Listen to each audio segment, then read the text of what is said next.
Ce livre audio utilise une voix virtuelle générée par ordinateur pour la narration. La vie dans la peau, un urgentiste au SAMU raconte, de Mathieu Hédé.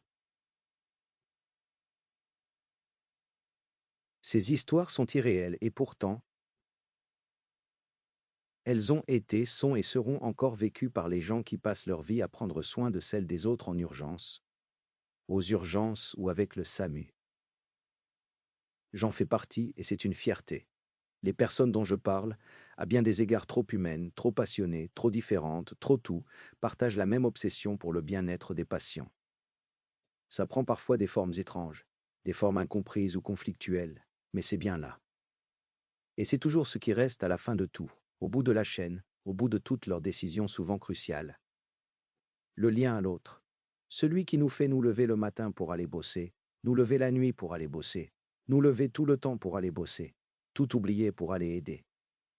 Nous grognons parfois, mais nous avons cette vie dans la peau. Tous les noms ont été modifiés.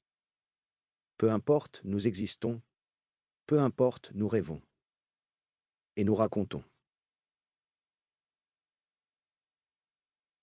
Sans vie, c'est un espace clos, sans lumière ou presque, un couloir étroit et étouffant comme une boîte en sapin. C'est un jour, mais un jour entier, un vrai jour. Pas de ceux qui se font remarquer avec leur ciel bleu ou gris ou plein de vent, plus long que tout ce qu'on peut imaginer. Ce sont des gens qui se battent, l'un pour l'autre, l'autre pour lui-même, à coups de n'importe quoi, de sourires, de pleurs, de cris, de silence, à coups d'yeux qui font mal, qui caressent, peut-être même qui ressuscitent. Il y a là des histoires que personne ne pourrait écrire. Je le sais, j'ai essayé. Des choses trop vraies pour que quiconque les croie, pareil. Et on me dit par-ci que c'est la vie. Et me répète par là que c'est mon métier. Et on me fait presque comprendre, quand on n'y connaît rien, qu'il est encore possible d'arrêter, de partir, de faire autre chose. Oui, mais voilà, moi je dis que, et les pisse froids le prendront comme ils le voudront, ce n'est pas un métier. C'est infiniment plus. Donnez-moi 24 heures là-bas et j'y vivrai sans vie. J'y rirai 1000 fois, y pleurerai quelques autres. Râlerai contre la fatigue, mais remercierai qui de droit pour ces instants de calme de néon, entre l'aube et le silence, pour ces moments où, au-delà de tout, je me sens vivant. Donnez-moi un jour là-bas pour que je reste debout malgré la capuchonnée qui m'appuie dessus, qui pousse des râles sur mes bras nus. Fait froid, ici. Qui sait se rappeler à nous en permanence comme une odeur dont on ne se débarrasse pas. Jamais, comme une alarme de moniteur presque muette qui rebondit sur le carrelage jusqu'au fond des eaux. Donnez-moi tout ça et j'irai dormir en rentrant. Donnez-moi ça et je vivrai sans vie. Petite honte. Acte 1. Le stage infirmier. Les étapes de la carrière d'un médecin s'égrènent au fil de ses mues, qu'il regarde à chaque fois avec affliction. J'étais comme ça? J'ai dit ça? Ben ouais, mon gars, voire pire.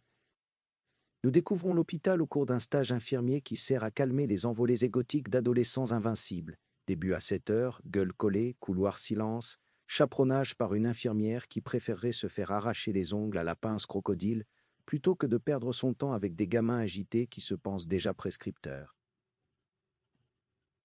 Trop de travail, pas assez nombreux, étudiants infirmiers en pagaille, visite interminable.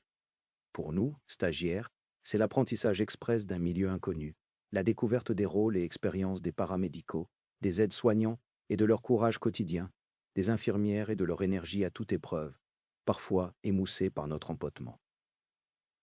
Comme le stagiaire en entreprise photocopie les rapports ou sucre les cafés, pour nous c'est vidange d'urinoir et haut le cœur, aide aux soins des ulcères, pansement de plaies infectes, inhalation d'odeurs, trou du cul, orteils moisis, faim nausée, ennui, ennui, ennui.